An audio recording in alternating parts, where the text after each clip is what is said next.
Jack and Jill, The Hills of Hell. Scene 1. The shortcut. Fog clings to the winding mountain road like a living thing, thick and suffocating. A battered pickup truck cuts through the darkness, its headlights weak against the gloom. Inside, siblings Jack and Jill are locked in a heated argument, their voices rising above the creak of the old vehicle. Jack. For fuck's sake, Jill, this shortcut is bullshit. We're lost and you know it. He grips the steering wheel tightly, his knuckles pale. The truck rattles as it hits another bump on the uneven path. Jill. Jesus Christ, Jack, relax. The map says this is the fastest way through. Just keep driving. She shoves a wrinkled map into his face, the lines smudged and barely readable in the dim light of the dashboard. Jack. The fucking map? That thing looks like it came out of a cereal box. We're in the middle of goddamn nowhere. He swerves slightly as the road narrows, dense trees pressing in on both sides like walls. Jill. Stop being such a goddamn baby. You're the one who said we needed to save time. Or did you forget we're late because you took your sweet-ass time packing? She folds her arms, glaring out the window. The silence between them is tense, broken only by the rumble of the engine and the occasional rustle of unseen creatures in the woods. Suddenly, the truck lurches violently as one of the tires hits something sharp. The vehicle skids to a halt, the screech of metal on gravel piercing the night. Jack. Shit, what the hell was that? He slams the truck into park and throws open the door, stepping into the cold, damp air. Jill follows, muttering under her breath. Jill. Probably just a rock or something.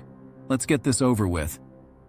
Jack crouches near the back tire, holding his phone's flashlight over the damage. His face darkens as he sees the problem. The tire is shredded, deep gashes running across the rubber like claw marks. Jack. Well, we're fucked. No spare. Thanks for the great plan, Jill. Jill. Don't start with me right now, Jack. Let's just, I don't know, call for help. She pulls out her phone, her expression dropping when the screen shows no service. Jill. Oh, you've got to be kidding me. Jack. Of fucking course. He kicks the flat tire in frustration, his breath visible in the cold air. The surrounding forest seems to press closer, the trees like skeletal hands reaching skyward. Jill. Let's just walk. There's got to be something nearby. A gas station, a house, something. Jack. Walk. Are you insane? In this? He gestures to the thick darkness surrounding them, his voice dripping with sarcasm. Jill. You got a better idea? Stay here and wait for someone to come save our asses? Jack glares at her but doesn't argue. Grabbing a flashlight from the truck, he slams the door shut, the sound echoing unnaturally in the still night. Scene 2. Into the woods. The siblings make their way down the road, the flashlight casting a narrow beam that barely cuts through the dense fog. Every snap of a twig or rustle of leaves makes them jump, their nerves already frayed. Jack. This place is fucking creepy. What kind of psychopath even lives out here? Jill. Maybe no one. That's the point, isn't it? Peace and quiet. Jack. Peace and quiet my ass, feels like a goddamn horror movie. Watch. We'll stumble into some rednecks' hunting ground and they'll skin us alive. Jill. Will you shut up? You're not helping. Her voice wavers slightly, betraying her unease. The flashlight flickers, and Jack curses under his breath, smacking it against his palm until the light steadies. Jack. Great. Even the flashlight's about to crap out. This night just keeps getting better. They walk in silence for a while, the oppressive quiet of the forest broken only by the crunch of their footsteps. The road ahead seems to stretch endlessly, swallowed by the darkness. Jill. Wait, do you hear that? She stops suddenly, straining to listen. A faint sound drifts through the trees, a low guttural noise like a distant growl. Jack. What the fuck was that? Jill. I don't know. Probably an animal or something. Jack. An animal out here? That sounded like something straight out of a nightmare. The growl grows louder, closer. Jack swings the flashlight toward the sound, the beam catching glimpses of movement between the trees.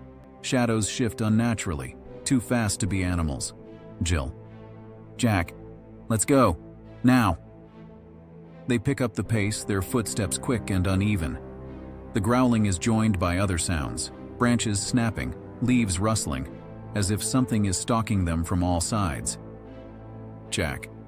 This isn't fucking happening. Tell me this isn't fucking happening. Scene 3. The cabin. After what feels like an eternity, they stumble upon a clearing.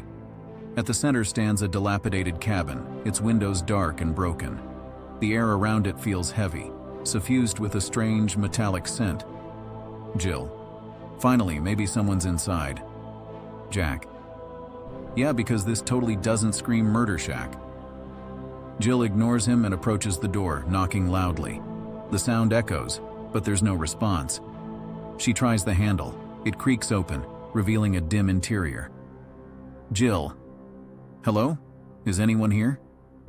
The siblings step inside cautiously. The cabin is a mess. Furniture overturned, walls covered in strange markings that look like scratches or symbols carved into the wood. A rancid smell fills the air, making them gag. Jack. Oh, fuck this, we're leaving now. Jill. Wait, what if there's a phone or something? Jack. Yeah, like a goddamn serial killer waiting to wear our faces as masks. Before they can argue further, the door slams shut behind them with a deafening bang. The flashlight flickers and dies, plunging them into darkness. Jill. Jack, what's happening? The growling returns, louder and closer. It's no longer coming from outside. It's inside the cabin. Jack. Run, Jill, fucking run! They sprint toward the door, but it won't budge. Heavy footsteps echo through the cabin, accompanied by guttural snarls. Something brushes past Jill, cold and slimy. She screams. Jill. Jack, get it off me! Jack swings wildly in the darkness, his fists connecting with nothing. The sound of Jill's screams is abruptly cut off, replaced by choking gasps. Jack. Jill? Where are you? Jill! Scene 4. The Hills of Hell. Jack stumbles through the cabin, calling for his sister. The walls seem to close in, the markings glowing faintly in the dark. Shadows twist and writhe, forming grotesque shapes. He finds Jill in a back room, her body limp and pale. Her eyes are wide open, but they're not her eyes anymore. Black voids that seem to stare straight into his soul. Jill whispering, You shouldn't have come here, Jack. Jack. What the fuck, Jill, what's wrong with you? Her mouth stretches into an unnatural grin, teeth sharp and blood-stained. She lunges at him, her movements jerky and inhuman. Jack. No, get away from me!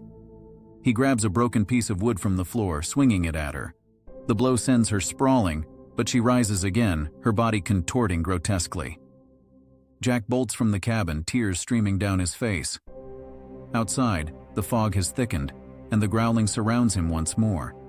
Shadows emerge from the trees, figures with hollow eyes and twisted limbs.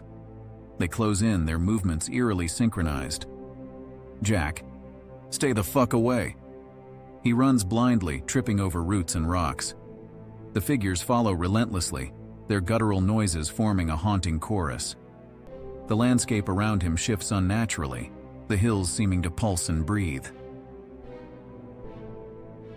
Scene 5. The Final Descent. Jack reaches a cliff's edge, the drop disappearing into darkness. He turns to face his pursuers, his chest heaving. Jack. What do you want? Just fucking kill me already! The figures stop, their hollow eyes fixed on him. From their midst, Jill emerges, her smile unnervingly wide. Jill. You don't get to leave, Jack. None of us do.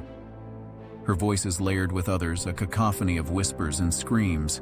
Jack backs away, his foot slipping on the edge. Jack. No, no.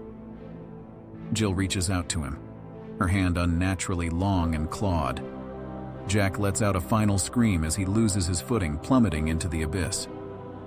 The last thing he hears is the sound of Jill's laughter, echoing in the darkness. Outro. Eternal Night. The camera pans over the hills, now bathed in an eerie red glow. The truck sits abandoned, its headlights dimming. In the distance, The faint sound of growling begins anew, growing louder as the screen fades to black. Title card. Some places are never meant to be found.